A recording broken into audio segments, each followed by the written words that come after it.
Sometimes, money and fame make people believe that they are above the law. Sadly, this is the case with many rappers. They become drunk with power and just can't stay away from criminal activity. Unsurprisingly, there are numerous rappers sitting in jail cells. From drugs to murder charges, here are 8 rappers who are currently in jail.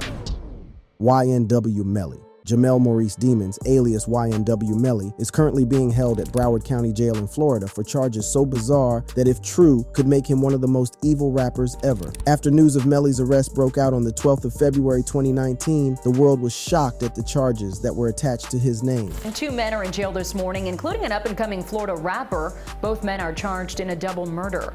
Police are saying the 2 staged a crime scene to make it look like a drive-by shooting. On the 12th of February 2019, cops arrested Melly in connection to the death of 2 of his friends. Anthony Williams, alias YNW Sack Chaser, and Christopher Thomas, alias YNW Juvie, were murdered on the 21st of October 2018, aged 21 and 19 respectively. The 2 rappers were Melly's childhood friends and were among the founders of the Young World Rap Group. At first, it was reported that the 2 young rappers had been shot and killed in a drive-by shooting. This was reported by another member of their crew, YNW Bortland, who drove the pair to the hospital in a Jeep Compass. However, after months of investigation, the cops had a different view of things. The drive-by shooting story didn't add up. There were too many inconsistencies. According to police statements, YNW Bortland told cops that he and the 2 victims had just wrapped a late-night studio session when a car pulled up on his driver's side and opened fire as he was pulling off the freeway. He then drove to an emergency room in the early morning hours asking for help for his 2 friends in his car, claiming they had been shot in the drive-by. Detectives arrested Melly and Bortland in February 2019 and charged them with 2 counts of first-degree murder. According to detectives, the 2 staged a drive-by after killing their 2 friends. YNW Melly has been in jail for years,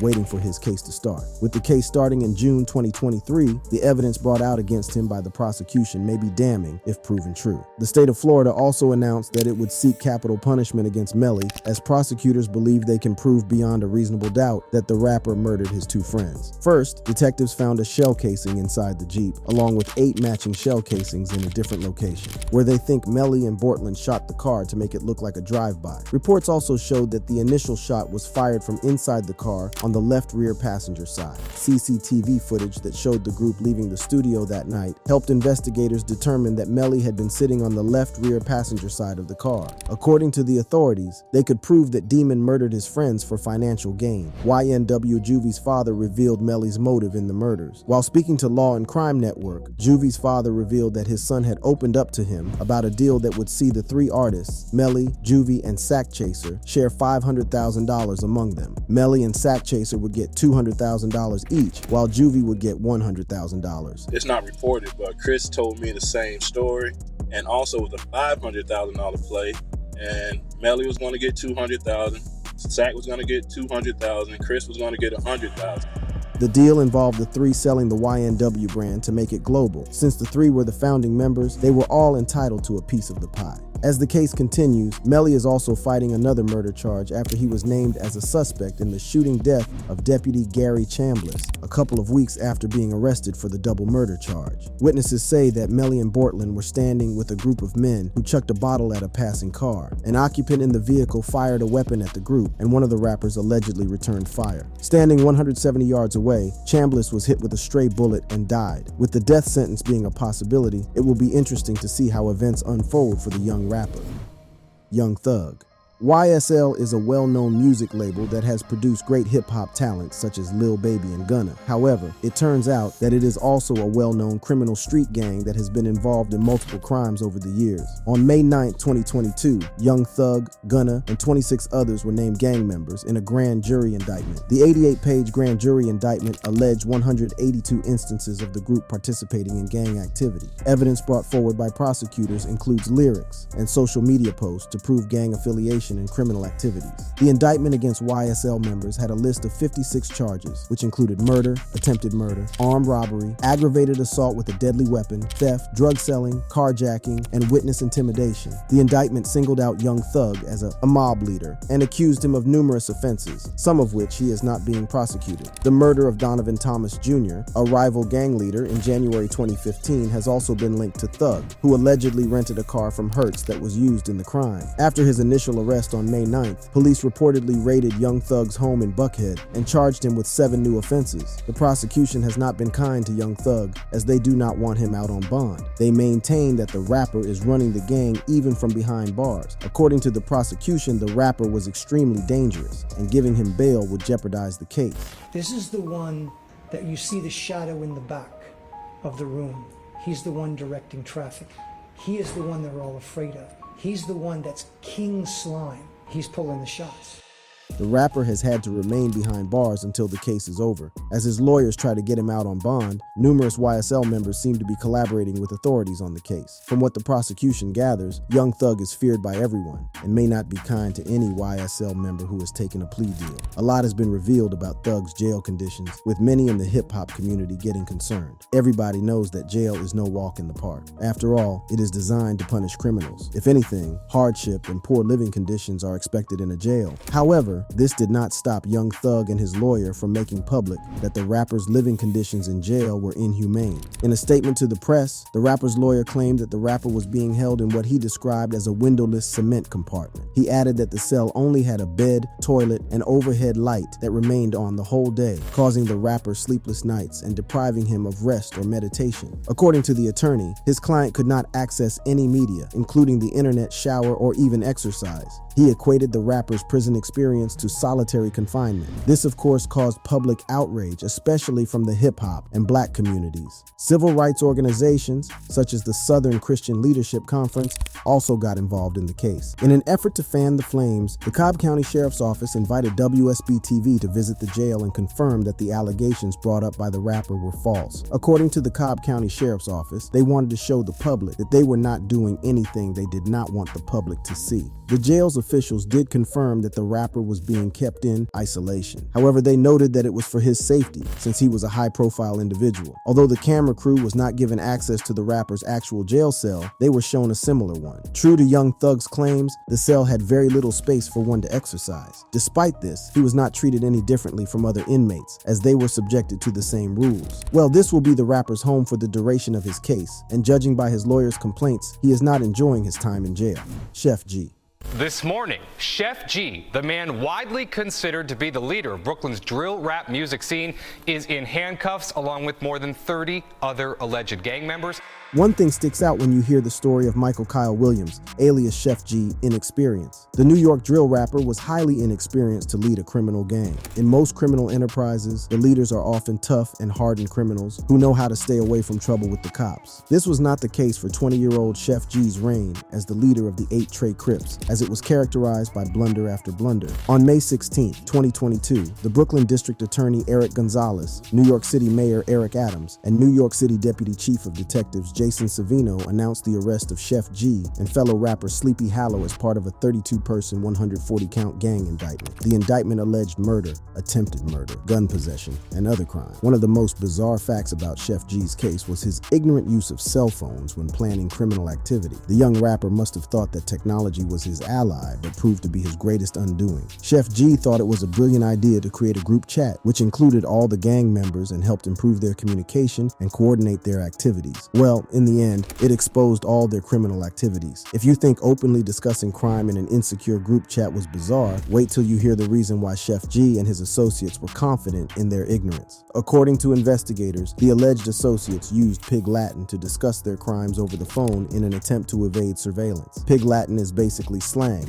Words in Pig Latin are formed by altering words in English. For example, the word hello would become Elohe. According to the 8 TayK Crips, there was no way for the cops to decipher this. This goes to show that Chef G and his boys were just not ready for the criminal world. It is common knowledge that cops have access to interpreters who can easily decipher coded languages. More inexperience was seen in the drive-bys they were involved in. It would seem common knowledge to perform drive-bys in neighborhoods with no CCTV cameras. Well, Chef G's boys did not care if there would be video evidence linking them to a crime. On October 21st, 2020, members of Chef G's gang pulled up near Hawthorne Street and Nostrand Avenue, an area where Folk Nation, their ops, frequently hung out. Surveillance footage from that night obtained by the NYPD showed a white sedan backing up onto the sidewalks, and when it came to a halt, 3 guns stuck out of the car. After unleashing a barrage of bullets towards their victim's direction, they speed off. Unfortunately, Theodore Sr., alias Sniper Blixky, was shot and killed. Another camera on a different street showed another car that helped the shooters make a quick getaway. From the CCTV footage, a white Jeep is seen blocking off traffic as it waits for the sedan. As soon as the sedan carrying the shooter turns at the intersection, the Jeep follows it and both cars speed off. This was not the only time they were caught on camera committing crimes. This time, it was in broad daylight and in the streets of Brooklyn. Also, cops alleged that Chef G was the getaway driver. He parked the vehicle nearby as the three others exited the vehicle. The three walked down the street and opened fire on their target. They then ran back to the car, which sped off. Security cameras all over the city captured the vehicle as it raced to a secluded place where the gang dumped it. It turns out that the vehicle was registered to Chef G, meaning it would easily be pinned back to him. All these blunders led to the cops charging him with a RICO. The rapper is currently being held at Rikers Island waiting for his trial to start. Casanova. A former New York City rapper who was awaiting sentencing on federal drug charges got slashed in a vicious altercation with another inmate.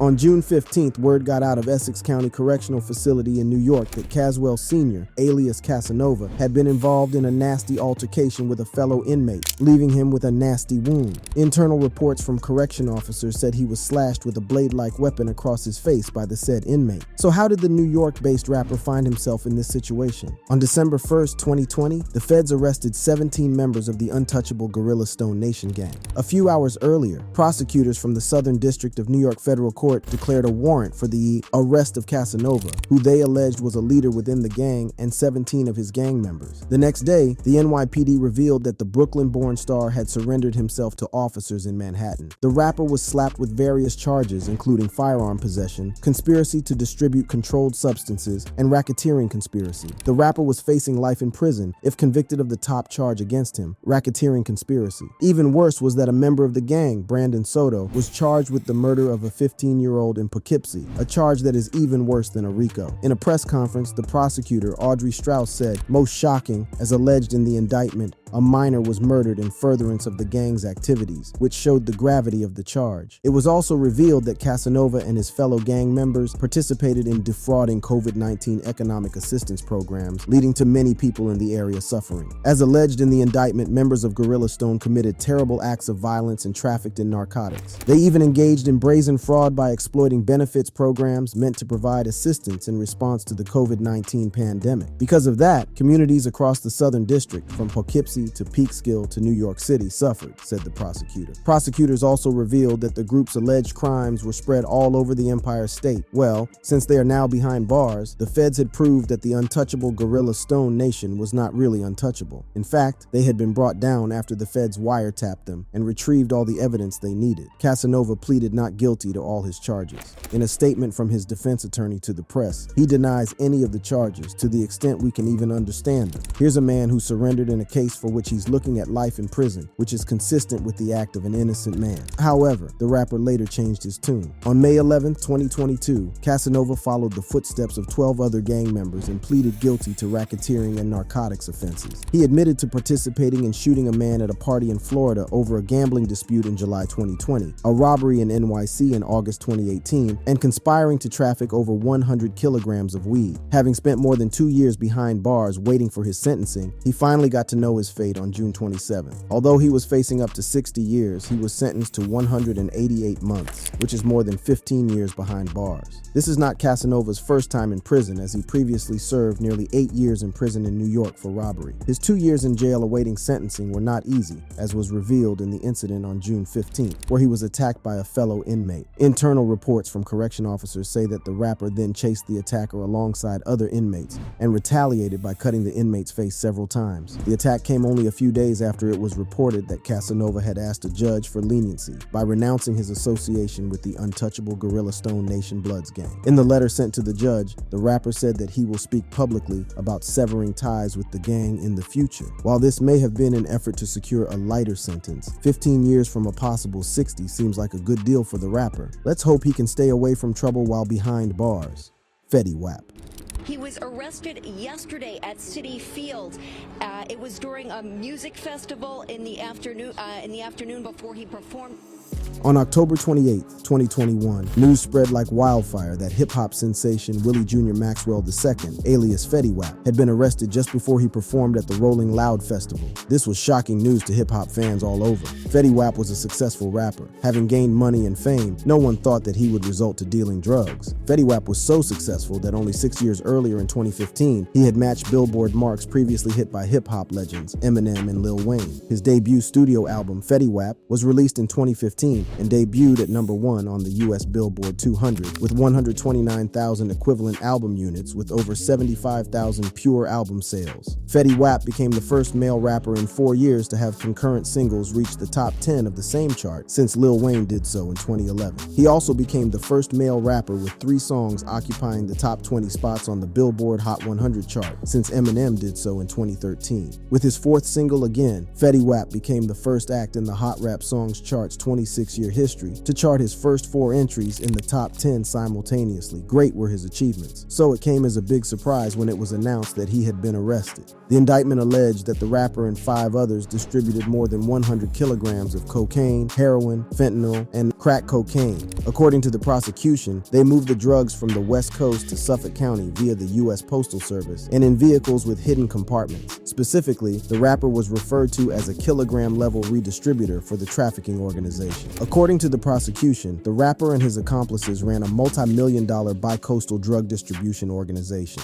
Search warrants executed during the investigation resulted in the recovery of about $1.5 million in cash, 16 kilograms of cocaine, 2 kilograms of heroin, numerous fentanyl pills, and 5 firearms and ammunition. According to the feds, the operation ran thousands of miles and greatly contributed to the addiction and overdose epidemic. The rapper pleaded not guilty and was ordered to be held without bail. However, a few days later on November 5th, 2021, he was released from jail on a $500,000 bond. Things would not get any better for the rapper as a federal judge ruled that his bond be revoked in August 2022 for brandishing a gun and threatening to kill someone on the other end of a video conference call. At the end of November, the rapper agreed to a 2-month delay in his case amid plea negotiations. In June 2022, 2 of his accomplices pleaded guilty to the charges against them.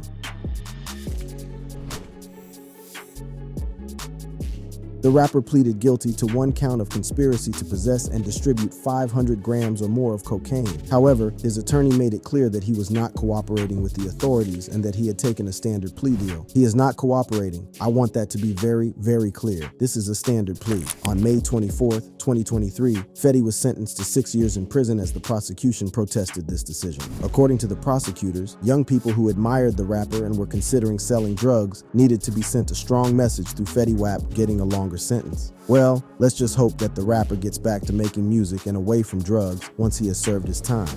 Muop.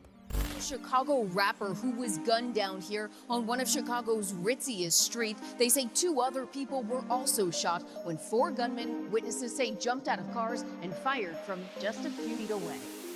The death of Chicago rapper Carlton Weekly, alias FBG Duck, on August 4th, 2020 was shocking and sad. Sad because his family had lost a son and a father, while his gang, the Gangster Disciples, had lost their rap poster child. The death was shocking because of how it happened. Even more shocking are details that emerged surrounding his death. Well, on October 13th, 2020, the feds raided O-Block and arrested 5 men for Duck's murder. These were Charles Liggins, aka C Murda, Kenneth Robertson, aka Kenny Mack, DeCarlos Offord, aka Loss, Christopher Thomas, aka C-Thang, and Marcus Smart, aka Muop. The 5 were charged with murder, unlawful use of firearms, racketeering, and assault with dangerous weapons. The charges carried a mandatory minimum of life upon conviction. There was even talk of the prosecution seeking the death penalty for the murder suspects. A notable name among the 5 was rapper Muop. The rapper from O-Block started rapping in 2020 and seemed to have a great career ahead of him, as all his records have more than 1 million views on YouTube. However, it seems that the music was not paying him that well, especially after you realize why he ended up in jail. It is alleged that Muop and his O-Block friends were contracted by King Von to kill FBG Duck.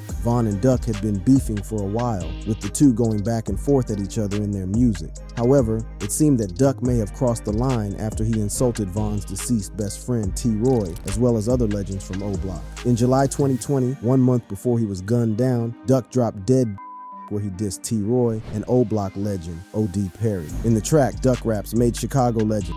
That was just about business. Said I wasn't gonna diss the dead, and okay, I did it. But T-Roy and O.D., them dead. That may have been the last straw, and Vaughn decided to get rid of his nemesis for good. Well, according to the feds, an informant provided valuable intel that pointed to Vaughn putting a $100,000 bounty on Duck's head. The feds revealed that someone had put a $50,000 bounty on Duck's head. However, no one was willing to do it. The informant further revealed that the same individual had bumped up his offer to $100,000. Although the individual's name was not revealed, the informant further told the feds that the said person had rewarded the killers with custom-made O-block chains. This piece of information proved crucial. A video had earlier surfaced on YouTube of none other than King Von giving O-block members custom-made chains. The chains were soon confirmed to be trophies. In a video where the killers allegedly snitched on themselves, Boss Top seemed to reveal why Duck was killed and the significance of the chains. But you got any thoughts on FBG Duck? Any thoughts on him? Did you know him? Who, Duck? Did you know him before? Everything? Duck like that. I don't know. On game. All I know, don't say that shit about Troy or rest in peace, Duck. On the chains, Boss Top had this to say. This shit no more chain. This like, it's like a trophy to this our brother, you know? This shit more than the chain. Shockingly, the video also showed the car that had been used in Duck's murder. Cops even said that they used such social media posts to crack the case and arrest Muop and the other 4 accomplices. Although he is currently in jail waiting for the trial to start, the rapper seems to be in good spirits as he is the only one of the 5 with a paid lawyer. In an email to a friend, the rapper claims that he is great and that he will be out soon. Well, only time will tell. Quando Rondo cannot seem to catch a break. After the King Von incident, the young rapper's life has turned upside down. From assassination attempts to having his shows canceled, the rapper's life has not been the same. At the moment, he is in jail after being indicted on 49 counts of drug charges, gang affiliation, and the illegal use of cell phones. TayK Terrell Bowman, alias Quando Rondo, is often blamed for Von's death, even though it was his associate Lil Tim who fired the shots that killed the O-Block rapper. Even though the 2 rappers were once close friends, this incident changed both their lives. Quando's music career seems to have stalled. The rapper has only dropped 2 projects, 1 album, Recovery, and 1 mixtape, 3,860. It is important to note that before the unfortunate incident, Quando had released 6 mixtapes plus albums before the incident. Both projects have been shrouded in controversy, making life even harder for the rapper. First, the mixtape 3,860 was a joint project with NBA YoungBoy. YoungBoy did not want the project released as he was beefing with Atlantic Records, the label under which the tape would be released. YoungBoy even begged Quando not to release the mixtape. However, the mixtape still dropped, despite YoungBoy's objection, and sold 15K in the first week. In his album Recovery, it was easily noticeable that he had only 1 feature, which was from his boss, NBA YoungBoy. It seems as though other artists did not want to work with him. For extra context, Quando had collaborated with big names in the industry in his previous projects. These included rappers such as Lil Baby and 2 Chainz. More controversy involved his album sales. Some reports showed that he was still on top of his game with good album sales. According to some sources, the album had surpassed over 36 million streams in the first week with YouTube, being his best performing platform where he had over 17 million streams, and Spotify with nearly 9.2 million streams. However, other sources showed that the album had flopped after selling only 4,000 units in its first week. He was also the target of 2 separate assassination attempts, which have also led to him losing shows. Promoters are scared that at any time, Von's guys from O-Block may try to seek revenge on Quando and target a show that he is performing. In an interview with All Round TV, the rapper revealed that everyone in the industry is terrified of being associated with him and that they don't want to book him for shows. Nobody want to book me because they terrified. That's the truth. The first assassination attempt was in May 2021 in Georgia. Unfortunately, 1 man in Quando's entourage was left with a gunshot wound to the hand. Luckily, everyone escaped with their lives. That was not the case in the second assassination attempt. On the 19th of November 2022, at a gas station in Beverly Grove, several gunmen ambushed Quando's entourage and opened fire. While Quando was not shot, a member of his entourage was hit and killed. Quando later identified the victim as Lil Pab after sharing a photo posing with him on Instagram. This prompted Quando to stop associating with gangs and denounced his affiliation with the Rollin' 60s neighborhood Crips gang. However, it seems that he may not have left the gang, as the new charges against him suggest that he is still involved in gang activity. More recently, Quando has been on the wrong side of the law. The Savannah rapper was arrested on June 16th alongside 18 other people and was listed in a multiple-page indictment that included 49 counts of drug charges, gang affiliation, and the illegal use of cell phones. According to the Chatham County District Attorney's indictment, the drug deal deals occurred between October 2022 and June 2023. It is alleged that Quando told another defendant to negotiate a drug sale and then traveled to Macon, Georgia on June 4th to pay a marijuana supplier. Several other accomplices are said to have gone to Atlanta to pay for more marijuana. Quando was charged with 2 counts of conspiracy to violate Georgia's controlled substances law, 1 count of participating in criminal activity affiliated with a street gang, and 1 count of illegal use of a cell phone to facilitate a drug deal. The rapper is also being accused of violating the Street Gang Terrorism and Prevention Act for his role as a manager of the local set of the Rollin' 60s Crips gang. After claiming that he had left the gang for failing to protect him from his rivals, it seems that he is back working for them. Before his arrest, Rondo had a message for his family, letting them know he'll be home soon with a tweet that read, "I love you, Paris, Italy, Kia, my mama Tess, my grandma Frida, I'll be back." The only hope is that Quando beats the charges and continues making music and doesn't let the Vaughn situation destroy his career completely. TayK. A murder trial is underway in Fort Worth for a teenage rapper who recorded a song while he was on the run. Now teenage rapper TayK is facing time in prison. The guilty verdict against TayK McIntyre was delivered this morning, but as Jason Allen reports live in Fort Worth, the trial is not yet over.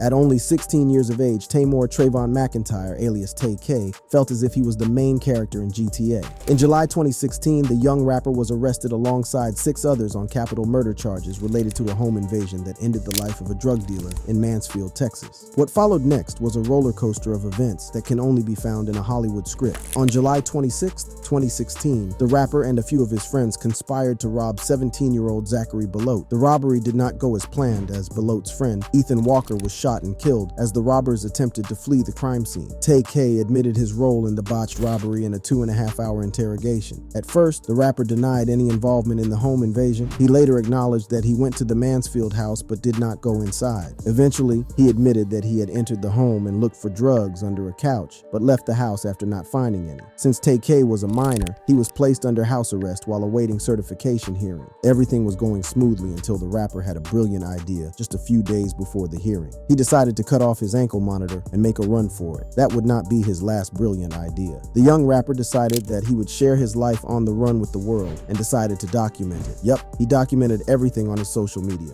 He started his dumb plan by posting on Twitter, "This house arrest, 12. They gonna have 2 catch me on hood," the rapper tweeted. He was marked as a dangerous fugitive by the U.S. Marshals, who quickly swung into action to bring him to justice. Weeks later, he was still on the run and took his self-snitching game a notch higher. TayK was loving his new life, so much so that he decided that he would make the best out of his situation and produce a song. He recorded the song and shot a music video for it. He took to Twitter to announce his new record, The Race, which was meant to detail his current situation. Needless to say, the song became an instant hit, garnering millions of plays within days. By this time, he had perfected his self-snitching game that no one was surprised with the lyrics. "A beat, I was trying to beat a case, but I ain't beat that case.